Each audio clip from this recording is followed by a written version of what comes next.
right, guys, we're back to Snapchat or Snapchat. It's the Snapshot podcast. Snapshot. Sorry. All right, so we're back with episode number 3 Three. with. Chris. So what are we going to be talking about today? I don't know. I think today we should probably talk about some of our experiences. Yeah.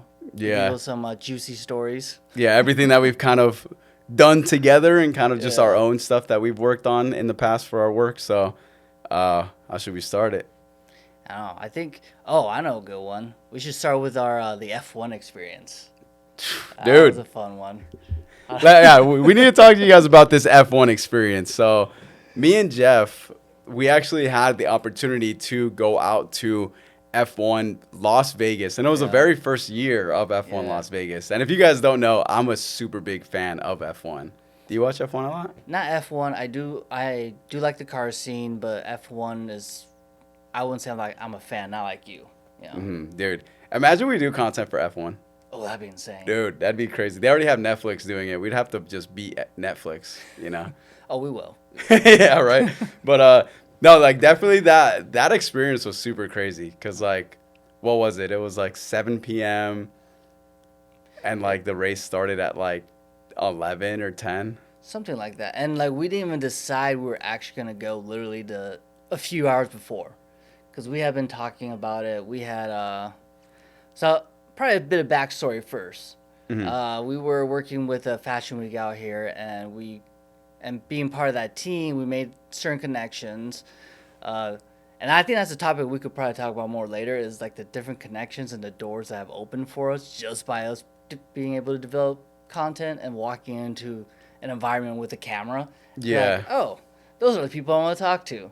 Yeah, Right. facts. But we'll get back to that. But backstory, we were working for a different fashion week and eventually made the right connections where we got invited out to F1, right? Yep. Yep. Dude, it was crazy because like that whole day I was like texting you and I was like, yo, are we gonna be able to make it? Are we gonna be able to make it? And then I think just through the day you were like, I'm waiting for the text. I'm waiting for the Yeah. text. And then it became like 6 o'clock, I think. And I think Well, that's when you got the text, or Well, it was 5 because o'clock. I was shooting for one of the people I work with, Fastlane Drives. They're a exotic car club out here in Scottsdale, and I can talk about them more later. But essentially, I was shooting with them that whole day, and I just didn't know if Yeah, I you're could right. make You're it, right. right? Yeah. Because my event with them ended around like 4 or 5ish, and then we'd have to get to Vegas. You're right. Yeah, now it's coming back to me. That was, I was like, damn, is Jeff gonna make? Yeah, you're right. Now you're putting the pieces together. But I'm just like, but if we get tickets and access to that phone, we're not missing that. We gotta go. Oh, hell no. First year, I'm like, so we're like doing everything we can to make that work. Yeah, and then literally like you texted me like, so like this was the crazy part was it was like 6 p.m. and Vegas was at the time we didn't know, but it was an hour behind. Yeah, we forgot So- that detail. Yeah, so like it was 6 p.m. and then you texted me and I was like, I don't know if we're even gonna get there in time. Like it's a 4-hour drive from Arizona to Vegas, and I was like, I don't even know if we're gonna have enough time. And then I just started looking. I was like, I wonder what time it is in Vegas. And luckily, it was an hour ahead, or an hour before actually, Behind, yeah. an hour behind. So that gave us that extra hour to get there on time.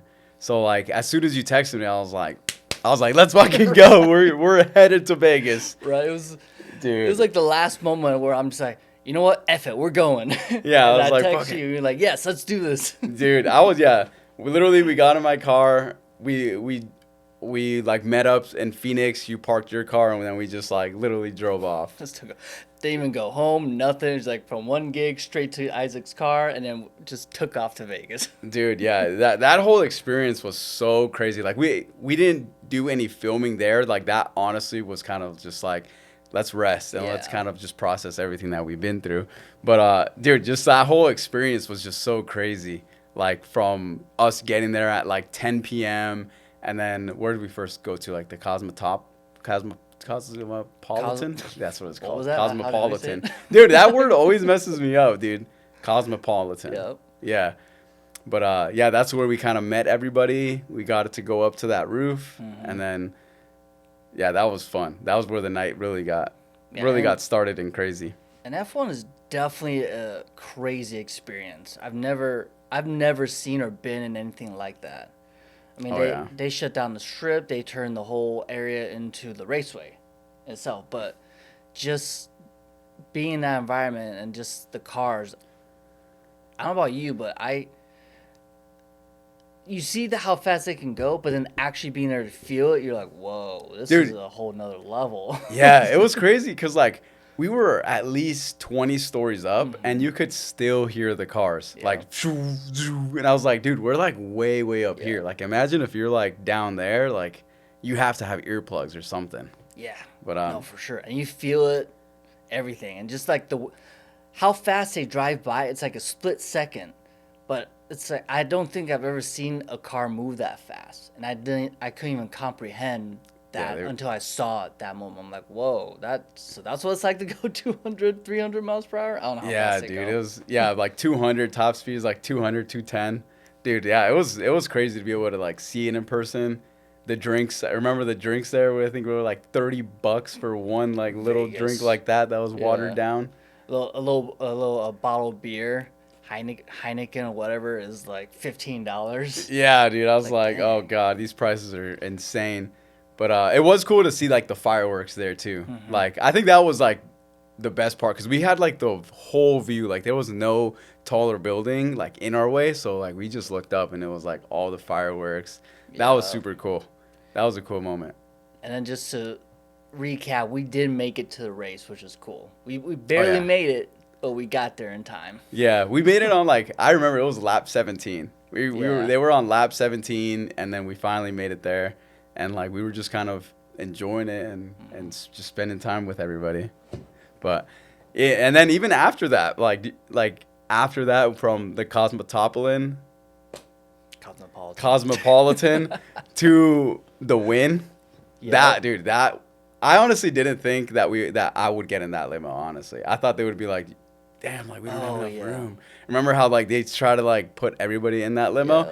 Cuz that experience was crazy, dude. That was like a movie star experience, bro. So we had like a pretty good crew of people, and it was a big group of us. And then one of the guys, yeah, got a limo, and it was a big crew. And like I think I was the same as you, where I'm like, are they gonna let us get on a limo with them? Yeah, dude, cuz like We just showed up late, and we showed up late, like we didn't really other than like the people that we did know, like there was like I think four Yeah. other people that were also involved in helping put everything together.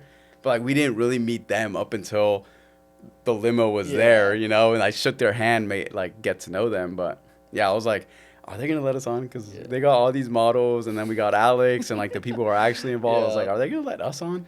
yeah, we were with the fashion week models, all of them, beautiful, gorgeous models, and then you got Isaac and I. I mean, we're good looking, but still, we're just Yeah, like, bro, come on. sure you want us on here? Yeah, I was like, shh. But yeah, but when they let us on there, like, how was that experience for you? Like, being in a limo, driving from just the Cosmopolitan to the Win on one of the biggest nights in Vegas history, I would say, because it was the first time there. Like, how did you feel in that moment of being in that limo? It was very surreal. It's almost like you don't believe it's happening. It doesn't feel real. You feel like you're in the movie. I felt like I was in the movie. Dude, I did Yeah. too. Because, like, I remember they were playing the music and, like, driving through the streets. I would look out the window and, like, because, like, yeah, it felt like a movie star experience. Because, like, I would just think what the people on the outside would look like Yeah. in their cars. And they're like, who are these guys in that limo? Or, like, stuff like that. You would think if someone's in a limo on that night, you know, Yeah. they're doing something. Pulling up to a club, the Win. Yeah. And then I would imagine what it looked like when we walked out, got out of the limo. So the limo pulls out, and you got all these people looking very fashionable, very beautiful, walking like just Very so- beautiful. getting I was out, very. yeah. I looked very, very beautiful then. Yeah, I yeah. drove. I remember my fit was like fire, bro. I had a fire fit. Showed up to the Win, and we just looked like rock stars, bro. Totally. My jeans and t-shirt, rock star status. Hey, bro. Actually, I don't remember what I was wearing, but that millionaire like just under disguise Yeah. outfit, you know. it's the energy. You're so baller and so cool that you don't even need to dress up. People just know the presence. Facts. But yeah, dude, that experience was just so crazy from like just being in that limo there, and then just showing up to the actual club too. Like after that limo ride, we got to the club, and then some pretty big artists were playing there too. And then that little spot that we got with our Yep. booth, like, dude, that was a great night too. Like a great way to end the night. Shout out to the homie who got the table and everything. Like Yeah. he hooked it up. He was at the paparazzi event too. I didn't actually get to introduce myself, but big shout out to him because Yeah. he made a like my night at least. Yeah. Like that, dude. That whole sequence of that night, dude, is seriously the best night of my life. Like I can't. There's no other night that tops that as of right now. It was crazy. That was a good one. And I remember, I don't know when we called it, but we finally ended the night. It's not even night anymore. I don't even remember what time it was. Like, yeah, I honestly don't even remember what time. Like, And then we got like 2-3 hours of sleep, and then immediately just got back in the car and drove back to Arizona. Yeah, right Yeah. back. Back to Phoenix. It was a less than 24-hour trip just for F1. Dude, it was 100% worth it, bro. I was like, Yeah. this, yeah, it was cool to see because, like, I'm so used to seeing it on TV that when I saw it in person and, like, actually being involved in, like, that experience, Yeah. I was like, bro, like, whatever money I spent there, I forgot how much in, like, gas and just food. Oh, I did buy that F1 stuff. Oh, yeah. Like, dude, like, even that stuff, too. Like, I still use it every day. Like, I bought that little Red Bull mug. Still drink coffee out of that, dude. So... I think last podcast you were wearing one of the shirts, the McLaren. Was that from the F1? Oh Yeah. yeah. Well, no, that wasn't from there, but like I think I did get 2 shirts while I was there too. Yeah. I did buy 2 of the Formula 1 team shirts. But yeah, that whole experience, dude, like 100% worth it. Like it was just one of those like moments where we're like, let's do it. Let's just do it. fucking do it. Sometimes Yeah. you just gotta go for the ride. Yeah. That was yeah. super super fun. So what else have you kind of been a part of? Like just doing video and all that? Like what's some other cool things that you've been a part of? That's a good question because, like I was mentioning earlier, us doing what we do does get us into a lot of interesting situations and environments, and really allows us to network and connect with people. I've been in a lot of different projects and events. You said you Different went to fashion weeks. Miami last year, right? Yeah, I was at Miami Swim Week 2 years ago. That was How fun. was that? That was I wasn't really doing photography at Miami Swim. I was, but I wasn't. It was just more of a just to see what it was like. Yeah. I plan on going back not this year, but next year, but with full on credentials and actually get involved with Miami Swim Week. Yeah, same. But yeah, last time it was just I'm just gonna go network, see what the environment's like, what the vibe is like, see how they run things, and just see if I can make certain connections. And that was a fun experience for sure. I was definitely involved in the fashion shows where I attended, Yeah. and just seeing how they run things, and everyone there is very open, right? Yeah. Everyone's cool, everyone's chill, everyone's just there to have fun. And I think that's probably one of the draws of like being in an event like a fashion week or swim week. You know what the expectation is, and everyone's just there to just enjoy the experience. Yeah. Well, I was in Miami though, cause like I did go to Miami Swim Week just This this year, past yeah. year, yeah, in May.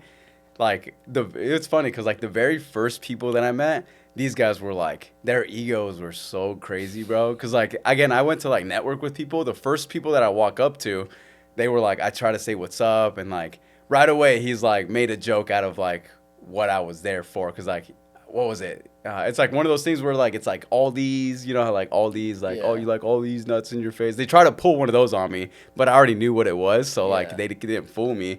But I'm like, and then I try to talk to them and like do stuff, and they just really ignored me, and I was like, all right. There's Like, that out there too. Yeah. That was the very first people that I met, and I was like, these guys are like, their egos are so high. Like, Yeah. like come on, yeah, I don't even know who you guys are. I But everybody else I Yeah. met was super cool. I thankfully didn't deal with that in Miami. I encountered that in L.A. Oh LA yeah, influencers are very similar to that too. I'd assume Yeah. a lot of people in LA just think they're hot shit. Yeah. And yeah, that's how it was, at least the first people. After that, like everybody else that I met was super cool. But those guys, I was like, y'all, I can't believe I met these guys my very first time. Yeah. Like, why is it, it was probably just one of those things where it's like, remember there's some fake ass people in the world that do this. you start off with a fake, and then now you know you want where you want to go. It's like, nope, let's not talk with these guys. Yeah, I was like, I don't even want to communicate with them anymore. Like they Yeah. missed their chance to get to know me, you know? Exactly. But yeah, Miami Swim Week was super cool. Did you stay like in an Airbnb or kind of where did you Yeah, stay? Airbnb for the week. It was a little over a week, but yeah, we just attended all the different shows, castings, and just went to the beach a few times. I connected with different designers and a lot of different models. I went to a lot of castings. Part was because I was with my ex at the time, and she was going to castings, so I kind of went with her. And while she Oh, was hell doing yeah. her thing, I connected with whoever I could at those castings, whether it's like the designer who's putting on their own show, Sure, or the sure. models who are casting, and kind of built a pretty good network that way. Yeah. Yeah. Well, what Yeah. about you? What was your approach when you went out there? Same thing too, yeah. Yeah. So I wanted to get to know just kind of everybody. So I networked with a lot of the other photographers and videographers that were there. There was some people there that like on their YouTube channel they had like 200K. One guy Ooh, had like nice. 300K on Instagram, and like everybody was like wanting to shake his hand. I just said what's up, but like there was quite a bit of people there who also knew that photographer because he was like pretty big in the just social media space. Um, but I met just a lot of those guys. I didn't really get to meet too many of the designers since like I didn't see them around. Yeah. But like models, and then and then the kind of vendors and all that too. I kind of just try to meet as many people as I could while I was there. Yeah. But it was still a fun experience. I got to shoot that one show, the Fashion House Weekend. Oh yeah. Yeah, that show Nice. was cool. I think one of the things that are important for content creators, videographers, or photographers, whoever's in the space, like networking is huge. Oh yeah. Sometimes just going to these events and just taking the time to try to talk to people and just be genuine is essential and can open a lot of doors. Yeah, cause like you always think that it's always gonna be like the big brands or the big people that are gonna get you noticed, but it's in my case it's always been the people who are already involved. Cause if you get to know these people, they're gonna like recommend you, they get to know you, and then that's when you kind of make your way into the scene. Cause like a lot of these bigger guys like there's a lot of people that want to get to know them too, like the main people involved. But if you're like really just networking with every small person, at some point all those small wins are gonna stack up, you know? So And you never know who is who, and you never know who's connected to who, or who is familiar with who. So like just being friendly and genuine with different people builds that, like they remember that. yeah, right? for sure. And then people will always recommend people that they've had good feelings with or good memories with.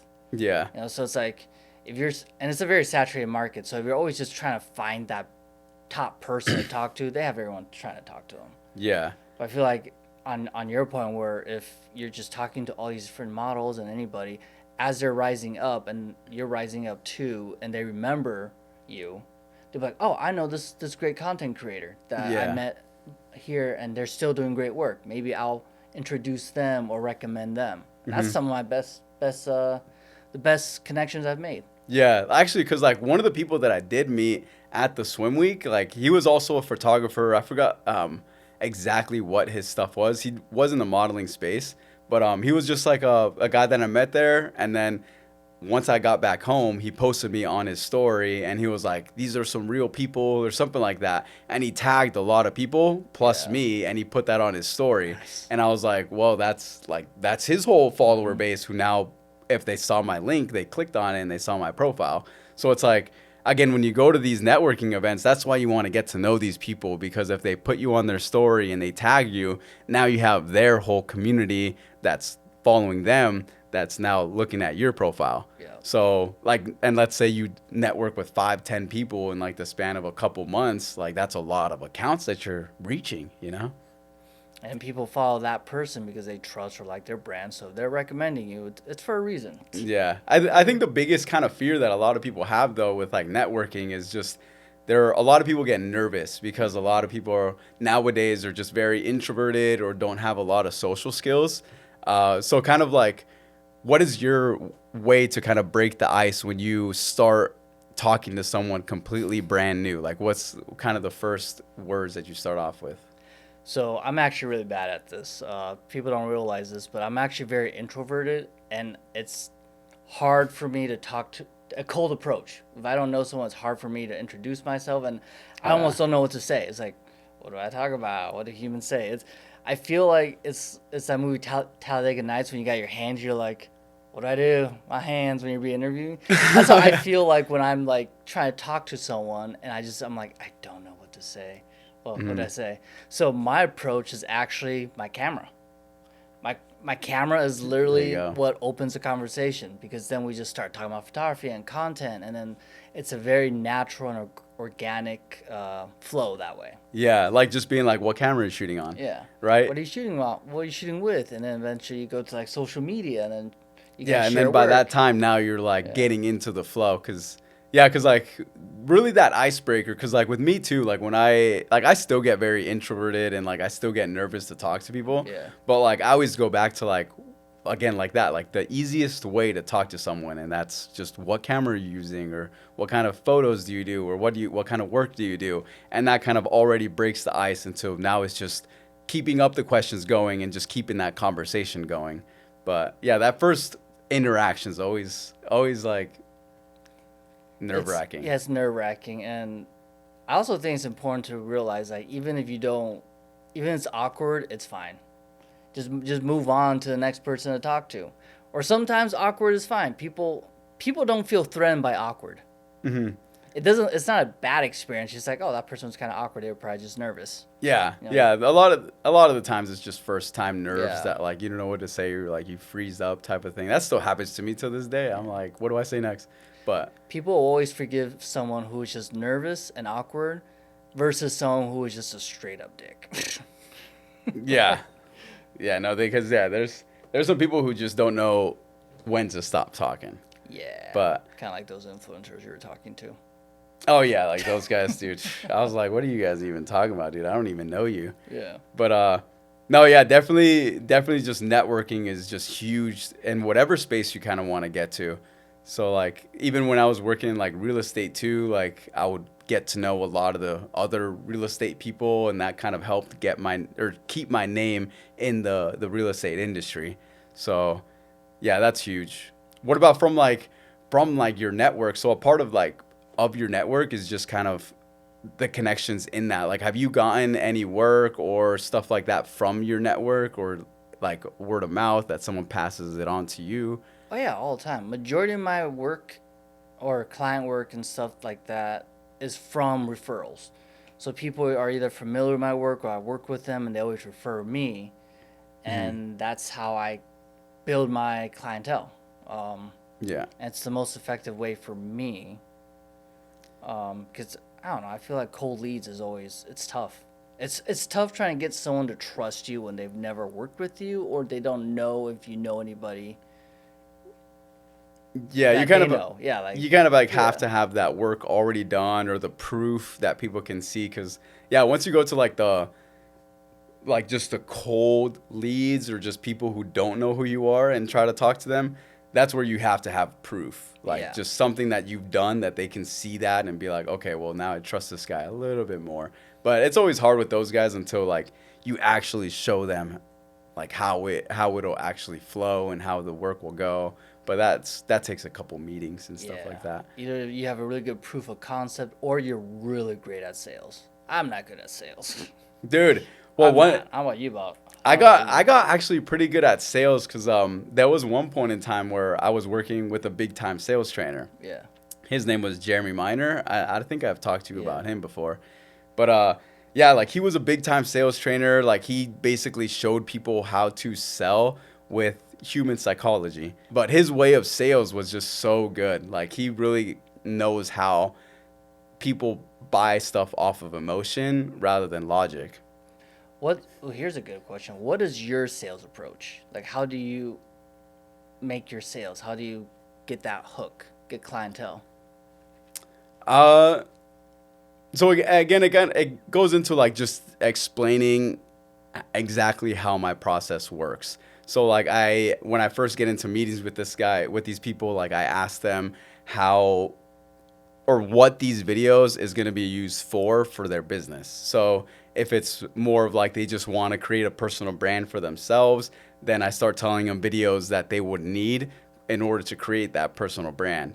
Or if they wanted to create, like if they already have a business set and they want to just get more people to know about the business, then those types of videos need to be more set towards like work culture, Yeah. who are the people involved, like how does your business run, stuff like that. So then that way, like when you're pitching these guys, they see the value in each piece of content that you're making rather than them kind of thinking that they're going to post whatever as long as it involves the business. But like that's where it goes to like you really kind of have to structure the way you do your videos and then offer it to them in a way that they'll understand.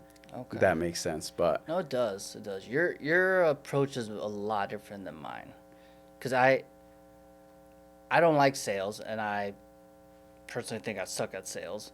So my sales approach is actually more building rapport and trust with the client, without even trying to push for sales. I think my mythology is that I don't focus on trying to sell. I focus on building trust and finding out what they need, and then presenting what I think I can deliver for them in terms of accomplishing a pain point, or something that they need, or delivering something that they need. yeah. And I never push for sales if I don't think that I can 100% deliver. Yeah. And I think Thanks. the way I build our process is that I make sure that my clients, future clients, or whoever's within my network knows that I can deliver. So and that's the trust that comes with working with me. It's like I won't even recommend myself if I don't think I can deliver.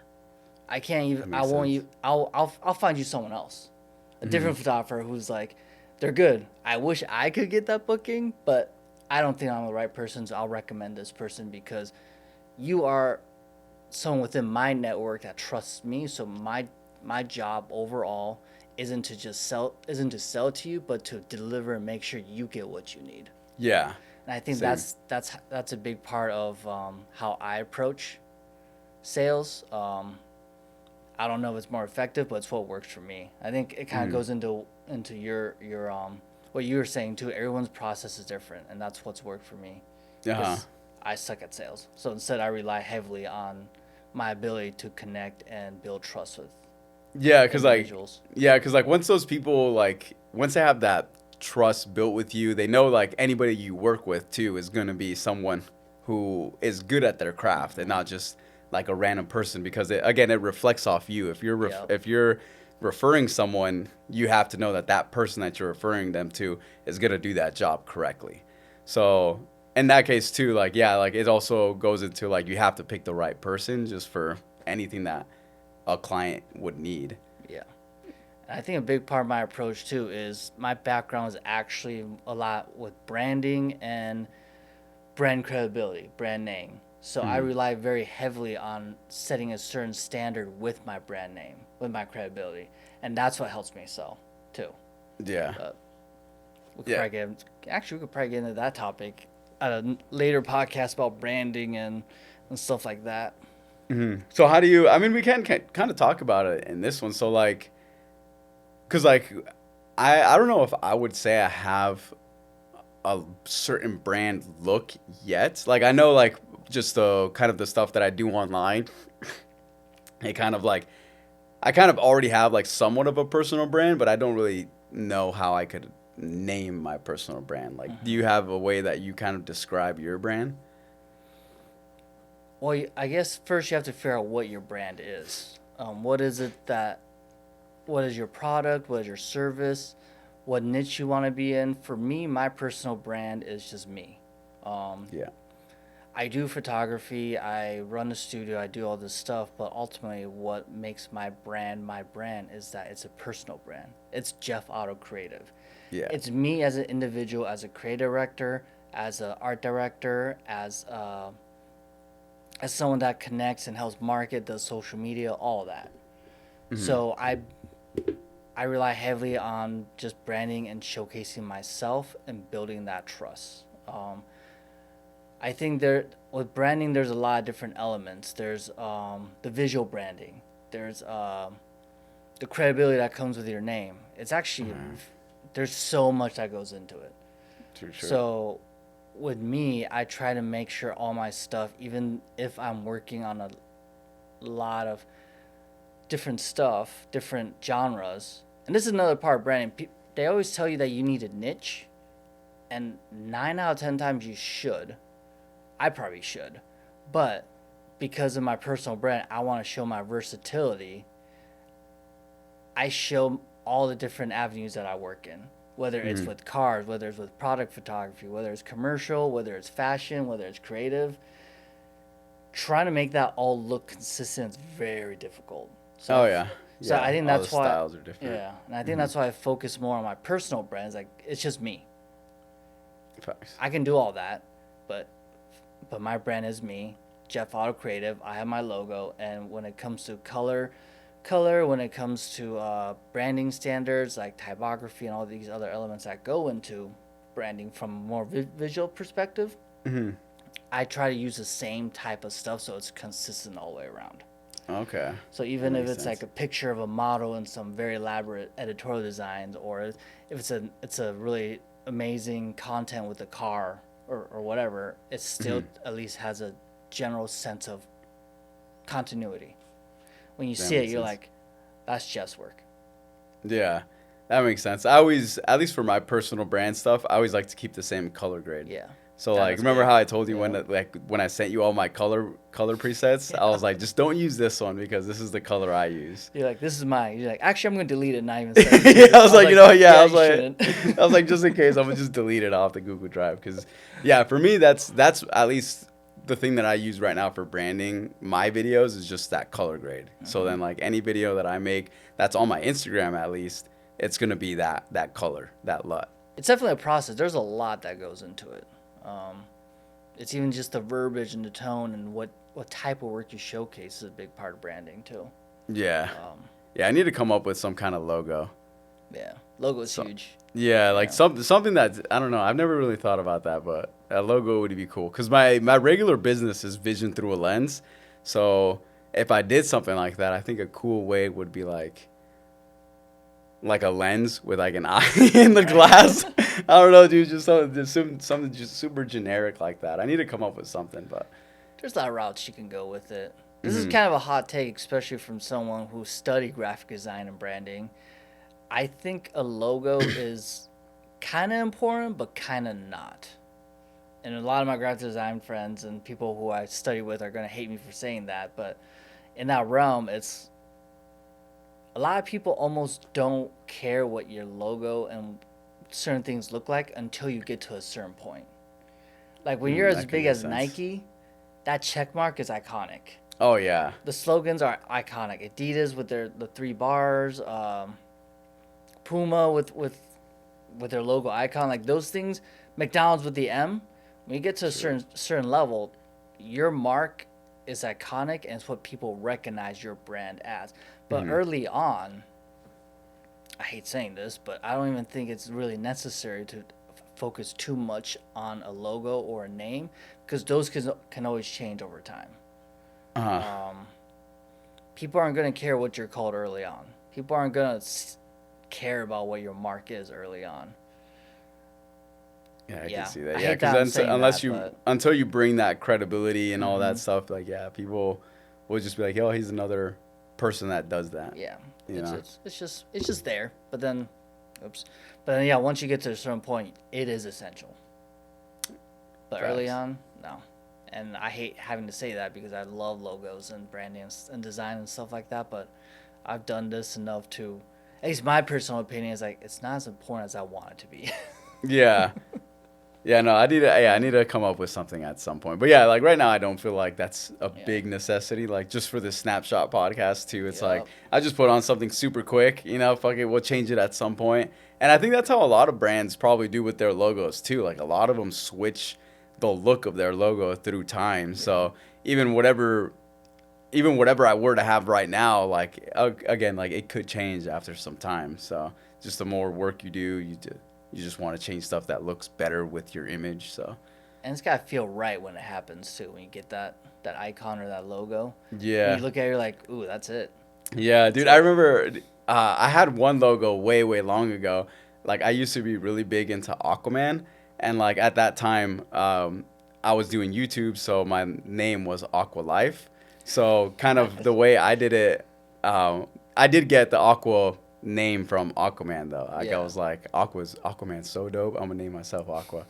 But You're probably the only person who liked Aquaman. dude, I don't know. I just thought Jason Momoa, the way he fit Aquaman, dude, like he was meant to be Aquaman. Like the with the hair. That's the reason why I grew out my hair too. I don't know if Yeah. I ever told you that, but I don't think I've seen I that. had really long hair, and the reason why I grew it out was because I watched Aquaman, and I was like, that look is so dope.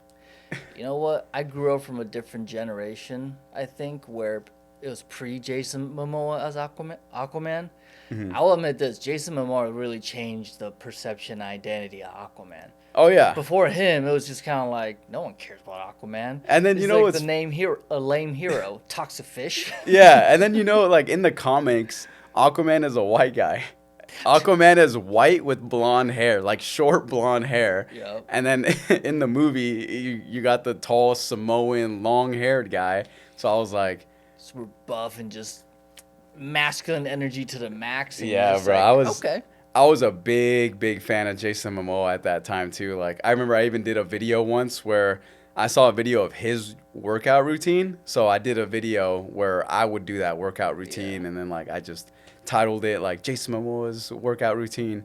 But I even dressed up as Aquaman for Halloween one time too. But is there anybody that you kind of like a character like movie star that you're like, damn, this guy was super cool to watch back in the day? Maybe that you'd want to photograph in today's world. And nowadays, Nowadays. I don't know. That's a good question. Like photograph wise, I'd be happy to just photograph anyone. Like I kind of just fall into the realm of I like whatever opportunity comes my way because I just enjoy different and unique experiences. Mm-hmm.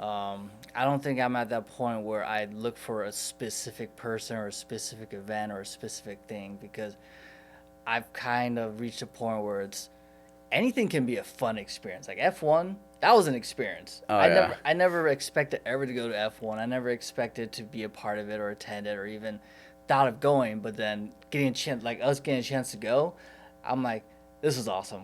Yeah. So I think that's kind of a big part of how I live my life and how I do my work. It's just I will appreciate every opportunity that comes and let it be its own thing. Mm-hmm. So I don't know if there's anyone that I specifically want to work with. I think Post Malone would be super fun to work with. Oh yeah. Yeah. Do some photos with Post. Post Post Malone. Just I don't know what it would be, what it ended up being, but I think just the vibe that he brings, it'd be fun no matter what it is that we're shooting. Yeah. Campaign, I don't know, artist, album cover, whatever. Yeah. Yeah. No, for like F1 stuff, because like I feel like just in every niche, there's probably, or like every event, there's probably someone I'd want to film with. So like if we Yeah. were in like F1, if we were to do that again, but be a lot more into the shows and like actually be able to bring our cameras and record, like dude, it would be so cool to shoot for like Mercedes or Red Bull and be like in their pit and like do like a dope kind of reel Yeah. there, or like take photos of that, because like being in those situations would be so dope, like being right in front of the cars and just like making some kind of cool reel. Like remember that one reel I showed you? I think I showed you it before, but it was an F1 reel that someone made for Ferrari, and that reel came out so fucking dope. I remember that. I'm just trying to remember what it was. Here, let me bring it up, dude. Cause like, dude, like those are like when I would love to shoot for just anybody in that sort. So like F1, if I could shoot for like Mercedes or Red Bull, that would be freaking super cool. No, those are always the best experiences. Yeah, yeah. This one right here, like. Oh yeah, I remember that one. Yeah, like doing something like that for even for like Ferrari or just any like brand in that F1 scene. Dude, that'd be super cool. Like I'd love to do something like that. And then of course like just everything with fashion people too, like Milan Fashion Week, it'd be That'd be super cool. fucking cool to go out there and like film all that stuff and like I see some of the content you get at these fashion shows. I'm just like, damn, dude, you really went off. You got the right angle, the right shot, the right sequencing. Yeah, dude. God, the vision. Bro, I love it, bro. I like because like how we explained in the last podcast, I always just want to do that shot. Like whatever I think is gonna be a dope shot, that's where I want to stand. So like also when it goes to that, like now that you've been in a lot more just like more live type of shoots, like how do you prepare for that moment? Like do you kind of scout what the place looks like beforehand, or how do you know kind of where to stand? It depends on what it is. I'm someone who likes to. I can wing it really well, but I don't like to if I don't have to. So I try to like pre-plan out so I know what the expectation is and what's potentially happening. So I always try to find the right angles. Yeah. Early on, like if I shoot from this angle, shoot from this direction, it'll give me a very unique shot with this aesthetic and background. I definitely try to scout a location Yeah. and then try to find out where I have access to and where I don't. And then if I don't, how I can still try to have access to it. Yeah, right. I didn't say that, but I do sometimes. Yeah, because like I think the biggest thing is like also like just figuring out where you want to be, because like when people first start out like just doing these live shows, it's hard to kind of figure out like in the moment when everything's happening how to set up your camera or like where's a good shot to be at. So I think that's just where it takes like just being in there and like doing that work. So then when you do get to those moments, you know kind of the exact settings you should be at, or just when you should turn on your camera for a certain shot. Because that once you get to that point, it's like really just how much experience do you have in this. Yeah, and it's always like get there early. You want to be the person who can claim a spot before anyone else. Because I don't know, for me, one of the worst feelings is getting to a spot late and all the good spots are already taken. And well, now I'm stuck in this area that I don't want to be at, and I know I'm not going to get a good shot. Or being stuck in an area where you get surrounded by all these other people and you can't move if you want. That's one of the worst feelings, where it's like things are happening and it's a live show and you just know, like, if I was just right over there, I'd be getting the best shot, but I can't even get over there right now because I've kind of cornered myself. Yeah, because like at least in video, like that's what I really like doing, is like just moving around to like every place, because like I don't like getting just that one single standard shot that kind of everybody else is doing. Like I want to just get every angle, like make it seem like there's more people that film this, but it was just me type of thing. Yeah. Cause like you are the whole team. Yeah, bro. Like I love just going in different, like so many different spots. And again, that's where it goes to like, cause wherever you go, you have to kind of change your lighting, and that's where like on my camera I have my zebra setting. So in that way, like I know exactly where my ISO should be at. Like once I don't see those zebras or I see a very little piece of it, I'm like, okay, this is where I need it to be at. Like I don't even look at my ISO number, because like once you're in the moment, you can't really look at the numbers on there. You just have to really base it off, at least for me, base it off what my screen looks like. And that comes with experience too. You kind of have to be in those situations a few times before you understand, like, okay, if I'm in this type of environment, I'm most likely going to need this, and then you can hone it further. Yeah. Right? Yeah. Yeah, for sure. Because like when like especially switching from like 60 frames to like 120 frames, because if you don't have a memory card that can do a lot of time for 120 frames, you only really have like 50 minutes of that, and that can really drain a lot of your memory, like especially if you're shooting at 120 all the time. So that's one thing too, is like just knowing when you're going to use 120 and what specific shots you need 120, and then when you need to just go back to 60 frames, because it's just going to be maybe just B-roll or stuff like that. But yeah, knowing also like when to switch between those two frames. Is that kind of like how you have it in camera, like in photography? Like is there like two kind of switches that you can go through, or is there different methods of it? There's different methods. I think my method is a little bit more unorthodox than most other photographers. I mean, it also depends on what you're shooting. So if it's like a live event, you traditionally want things to be less manual and more of a preset setting, whereas I kind of go more manual, which actually creates more work for me because I literally have to adjust settings every time I move. Whereas if you have your ISO and certain other settings on more automatic, like automatic white balance and stuff like that, cameras nowadays are they adjust for that really well. Yeah. So you don't have to actually manually do it. So when you're in those live environments, it helps a lot and saves you so much time by having certain settings automatic and then other things that you just tweak manually if you know the type of shot that you want to do. Okay, that makes sense. For me, I manual a lot of stuff on the spot, which sometimes hurts me, but other times gets me a very unique shot. I'm very specific about that. So there are certain situations where, because I had to work, I had to try to get the settings just right, whether it's a shutter speed, aperture, just because the lighting just shifted from me changing angles, I missed the shot. Oh yeah. And sometimes that sucks. But other times, me knowing how my process is and how a certain environment might be based on lighting and the aesthetic and stuff like that and movement of how fast everything and everyone's moving, I kind of have an idea where it is, so I just manually do it real quick and I still shoot. Sometimes I don't even know if it's gonna be a good shot because I had to do it so fast. Right. But then those, if it works and I calculate everything right, those sometimes end up being the best shots. Yeah.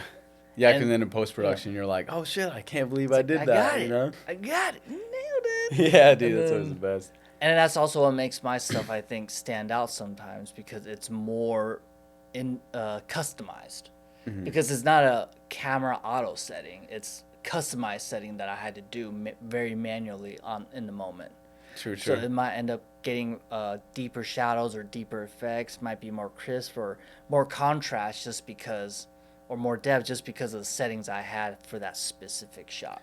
Versus Okay. everything being so automatic. So like, is it kind of the same with photo? So like with video, whenever I go to like a shoot, I always try to, like film for the edit. So however I think I filmed one thing, I want it to look a certain way in that Yeah. edit. So like, is there a way in like photography too where it's kind of like that, where like you need, or like you kind of have to plan it beforehand to get that exact shot that you need? Yeah, there's approach to that, and I think this is a difference between certain photographers where you know the type of shot and the style that you're going for. So you know how to execute that, whereas there are other photographers who either might be newer or it's just not their process. They don't have that stylized approach. Yeah. It's kind of like what they get is what they get. Yeah, that's Um, facts. So like if I'm going with a specific idea of how I want to edit this and how I want the final product to look, it also depends on the event. Like with fashion shows, I love the very, if I'm doing behind the scenes BTS kind of like underground type of photography, especially if I'm aiming for black and white, I love to create a lot of contrast between light and dark. Whereas if I was to shoot in color, the settings would be completely different. Oh, really? Yeah, things will look overblown or too dark in color versus in black and white. I can adjust and manipulate a certain way in the editing to make it pop and make it more iconic, more impactful, more powerful. So it's like Interesting. situations like that. So yeah, if it's a fashion show and I want to have that underground, very yeah, just old school underground vibe for the show, I would go that approach, and I already Yeah. know what my edit's gonna be. And it's crazy, like that difference too, is because like in fashion shows and in cars, you know how like in cars, like if you're doing a rolling shot or if you're trying to get a shot when the car's like going across you like this, you know Yeah. how if you I forgot if you have to have your shutter speed really low or really high, but you have to do that kind of whip. Yeah. So then the whole background looks super blurry, but that picture of the car is like perfectly in focus. Like that's one thing where again you have to kind of plan it out. You're like, this is the shot that I'm going for this, not just Yeah. like something random. And that's kind of like what I run into with Fast Lane Drives, one of the people I work with. Exotic Car Club, half the time I'm shooting rollers where it's their McLarens, Lamborghinis, Ferraris driving by. Or I might be in the car and hang out the window and they just zoom by and I have to like try to get that shot right. So Yeah. it's That's whole different shutter speed. That's whole different camera process, settings, yeah. right? Than like what you would use for fashion show or product or yeah, stuff like I that. would have to make the aperture lower so I can blur out the background, and then the shutter speed would be lower but not too low. It's about, if I remember correctly, I might not be saying this right now, but it's half the speed of the speed that you're going. Is Okay. usually kind of a good range. And then when you click that shutter speed, you just also want to trace the car ever so slightly, so it keeps the car in focus Hmm. while the background's blurry. If you stand Yeah. too still while they're doing that, it might still be a good shot, but then the car won't be as crisp. Everything will still be blurry, Hmm. but the car might be slightly blurred because you might be shaking when the car goes by, or the Yeah. car is in motion and you're static. So it captures the movement and blur with everything else that is in that shot. Versus if you're just to move with the car, it'll focus on the car, and you'll capture the car crisp. Okay, okay. Yeah, because I know just there's so many just different methods that like that there is to take photos. So whenever you get invited to that stuff, you already kind of have like a set idea in your head of like what you're gonna plan out to for Yeah. that shoot. Yeah, with that group, it's definitely rollers, but I also do the event type photography where it's everybody gathering, mingling, because it's essentially an event. Everyone Hmm. comes together, and then eventually they go for a drive Okay. um, in their cars, and it's just trying to capture both. So even at that event, I'm shooting two different type of things that I would edit differently. Yeah. With True. like True. event stuff, most people don't like anything that's too stylized. They just want to capture the memory. So I aim for more very clean, clear um, photos. Yeah. Nothing, That makes nothing that sense. is very, nothing crazy. Yeah, yeah, because in video, I feel like in order to make a very good edit, you kind of like have to know how to film certain stuff to make it look good in the edit. Like for example, like one thing that I see a lot of people do is like if there's something circular, especially with cars, if Oh there's yeah, something circular like a logo, a lot of people will use that circle and then make that like into a transition of the wheel because the wheel's circular. So like yeah, that's yeah. something where you're like, okay, like I need to get this shot so then I can transition it perfect with the wheel of the car being circular. And there's a lot of other videos that I've seen where those people like they have to know how to film something in one spot or like what they're going to look for one spot and how they're going to transition it or make it look good in the edit.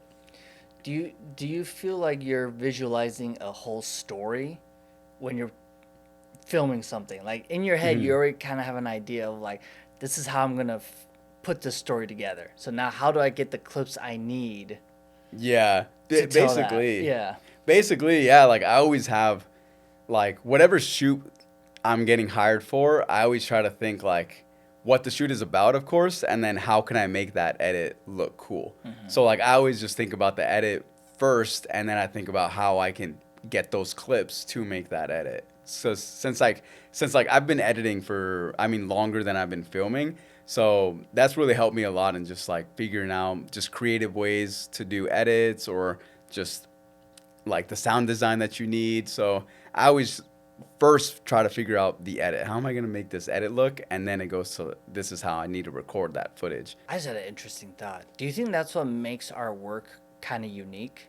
Because we knew the editing side of things before we even knew how to work the camera. Yeah.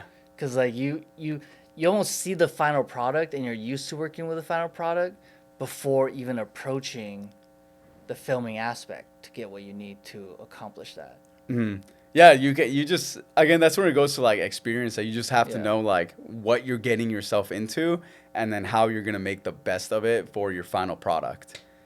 So like yeah, that's like at least with what's like one of the best I mean one of the easiest things like once you get into it so much, like one of the easiest things for me to make an edit out of is when people do like keynote stuff.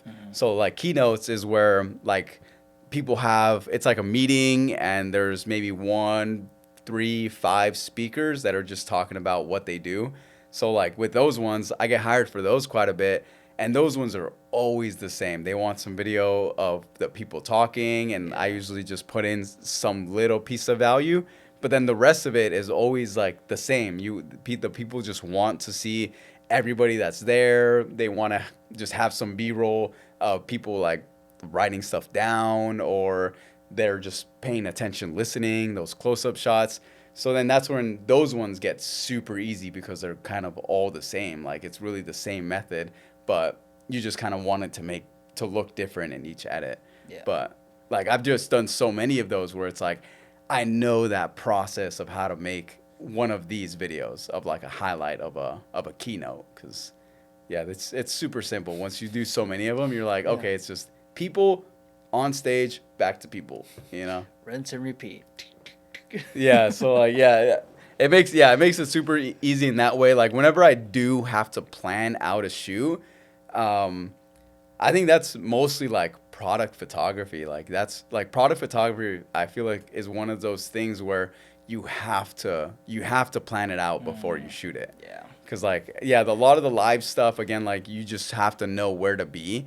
But product photography or product videography, like you need to know how you're gonna set up your shot. Yeah, and I think we were talking about this earlier, where it's one of those things that takes the most. What was the word I said earlier? It requires the most Thought, the most like thought, creativity, coordination, creativity, all yeah. that, because you have to kind of like approach it in a very specific way to get the type of shot or video or content that you need for that product. Because the product is just a product. How do you make a bottle on a table look interesting? Because even in like photography, I was just doing some product photography for a shoe brand, and even just trying to figure out how to get certain shoelaces and straps to move the way you want and stay the way you want Oh yeah. without relying heavily on post edit is a pain. And getting the right lighting so that it doesn't then create weird shadows too. Yeah. Like that's a lot of planning and coordination. Yeah. Yeah. I remember because I was doing I was trying product photography for a little bit, but like I remember even doing stuff on green screen. Like I would have to like film something on a green screen so I can remove it in post production and then make it do something just cool, like either come out from one side of the screen or go up. And like, yeah, that's stuff where like you have to figure out where to put a fishing line or where to put a skewer. So then that stuff, like you can just remove it in post production instead of, having to mask it all and then figuring out there. But that's so much more time consuming and so much harder. Also, I know with like product ads, if you're making like pancakes, if you use regular syrup, like the syrup will soak into the pancakes, you know? So like there's people who will substitute the syrup for oil, like car oil. Because it has the same color, it has the same consistency, but the oil won't soak into the pancakes. It's food photography too is a whole nother beast in itself. It's a whole classification. Right. I haven't dived too much into it, but I know like some of my friends are food photographers, and just pizza and anything with cheese, they rarely use real cheese. Oh yeah. Yeah, it's just different alternatives that are either more sticky, because cheese breaks. You want to get that like super effect where it's like the cheese just slow like pulling. Oh yeah. And it looks super cheesy. Super cheesy? Yeah. Ironically, you can't use cheese to get something that looks super cheesy. Yeah. In fact, dude, actually it was funny because like in like 2016 I was working at Peter Piper Pizza, and for some reason they invited me to be a part of one of their commercials, and I saw kind of how commercial product works like in real life. And like the way they were making why can't I click this? The way that they were making the pizzas, they weren't even making them right. Like the pepperonis, they were plastic pepperonis. And then like the cheese, I think they were also like, it wasn't real cheese. And then the crust, they like had something in there to make the crust look a little puffier. And like it's all so much different to make the food look good, you know? It's all fake. Those commercials and pictures you see of food, it's all fake. Yeah, literally. And then I know people like when they do like coffee or hot coffee or something like that, instead of putting whipped cream, they use shaving cream. Yeah. Yeah, so that's like a big one. it's crazy like how much, just every kind of niche is so much different preparation. Like you have to know what kind of works in whatever shoot you're doing. It's crazy. The behind the scenes things that you don't realize are a thing. I got a fun question as we're getting close to the end. What is one of the best projects, video, photography, or just content things that you've done that was like your favorite, that stood out, that you have a really good memory and experience of? Let's see. Dude, there was. I mean, I've had a couple in at least in my time. So, like one, I think that was really cool was I was working with a real estate investor, and he was super wealthy. So he was Yeah. like, Isaac, I want to go to California for a full month just to get out of the heat because this Those are was the best 2 years clients. ago. Yeah, it was like 2 years ago in summer, and he's like, I just want to get out of the Yeah. heat, but he needed to still make videos. So like I was able to go to Coronado Island and live in Yeah. like this really big Airbnb for a month. And like that experience was super cool because like I would just wake up every day in Cali in fucking Coronado Island. And that experience was just super cool because again, like it's something to where I couldn't have been there myself. There's Yeah. no way. Like a full month of that Airbnb at least had to cost him like 15 grand, you know? Especially being in Coronado Island. It was a huge Airbnb. And then that one was one really cool one. But I really like just like a lot of the stuff that I did on YouTube too, like in my past. A lot of those videos, like although they weren't professionally done, they're still some of my favorites because I can look back at those videos and be like, wow, those times were Yeah. so fun. So fun. What about you? Ooh, I have a few that come to mind. So I used to earlier on. I used to do a lot of fun creative projects just to do them. Because I love to be creative. So I'd have a group that I would normally create with. We're kind of known as a crew out here for a bit. The crew. We didn't make that name for ourselves. People just started recognizing us as a crew. Oh People shit. was like, hey, I would love to work with you and your crew. And we're just like, crew? What crew? It's like, yeah, you're always working with blah, blah, blah, blah, blah, blah, blah, right? All these people. I'm like, oh, okay. Like, I guess alright. we're a team now, apparently. Yeah. You know? But, yeah, I remember we would just go to different places and just do photo shoots for fun. It would normally be makeup artist, model, designer, stylist, just different people with different creative outlets, different artists, different skill sets, and we all just kind of come together and just like, we're gonna go do this. So I think one time we went to Page, Arizona, by like Lake Powell, and we were there Okay. for like 2-3 days. We got an Airbnb, and we just kind of like went out there, all spent time together, had fun. It was just a vibe. Yeah. And we created content and just went out and shot during like sunrise, sunset. And I just remember doing that a few times for the I think like a year or two. Usually around the same group. Like one time we went to Sedona. That was fun. Another time we went to Mexico, Rocky Point. We oh, that's a fun story actually. I don't know if we got time for that, but this one time I went to Rocky Point. The idea was to get a group of creatives and we all just kind of like do our own little content Oh, huh. thing where we got like a very nice mansion in Mexico for super cheap. Go there for a few days and we just plan out like 3 different style shoots, like beachwear Sick. at the beach. One we were going to do like a very urban aesthetic and like some rundown building or something. And then the third one was going to be kind of more luxury and lifestyle in the mansion that we're at. Got this huge 2-story mansion. I think there was like 8 to 10 rooms. And a whole bunch of people were on board at first. Keyword at first. But then when it came down to the day of, everybody just kind of like bailed out to a point where there's just 4 of us. It was my ex, she's a model, one of my homies, Kato the designer. Shout out to Kato. And Anissa, who's also a photographer. And we, at that point, it was only 4 of us left. We got a big mansion with like 8 to 10 rooms. And we're just like, you know what? Let's just go anyways. Who cares? We're going to True. have fun. Everyone else is going to miss out. you Yeah. know? You're Dude, gonna that's so wish- cool. Yeah, you're going to wish you could have been there. Yeah, that's dope. Dude, that's always something that I've wanted to do is like go in a group of people that basically everything that you just explained. Like, dude, that seems so cool to do. Like, It was fun. I wanted to do that last year. Honestly, that's something that we could do because like I was thinking I know one guy who's does a lot of Airbnbs over in Joshua Tree. Yeah. And one of his big things is influencer marketing. So like he's okay with like people going out to his Airbnbs as a group and just creating content there, but giving him that content. Be Yeah. like, the reason why you're here is to give me that content. Well, let's make it happen. I'm down. Dude, that'd be sick. I miss doing that. Yeah, that's one thing that I think, like, I haven't really had too much experience in that, is like doing those solo types of shoots, because everything that I've kind of worked in, it's always been like for somebody else. Like I was always kind of working for somebody. They told me to kind of film this stuff, and like I would just film everything that I was kind of told to do. So I didn't really start up like a lot of people did, where they would just hit up models and do these cool photo shoots or do these cool video shoots, because that wasn't how I got originally in the Yeah. scene. It was just mostly from, I would work with these people and create a video that they would need. So,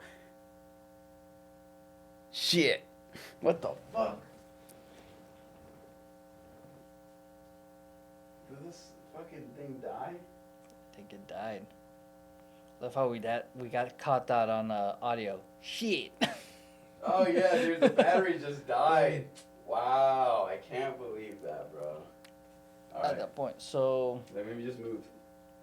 Let me just move this one here like this, and then we'll just end it off. As long as you can see both of us. yeah, we're pretty much at that point too. So we have the hour. So finish up. Actually, this one angle actually looks pretty cool. Nice. Yeah, actually, we could have done. Yeah, we could have done this one angle too, but yeah, I mean, perfect timing. I guess the camera was like, "Shut up! Yeah. You guys need to quit this already." That's a wrap, guys. Yeah, I hope you guys enjoyed this episode. This one was kind of to get to know a little bit more about the work that we've done and kind of our experiences. But yeah, we got a lot more podcasts coming. Excited to share more stories and introduce y'all to different creatives out here, designers, models, fashion, different guests. Yeah, everybody kind of in the scene. So we're excited for all the content coming, and we will see you guys in the next episode.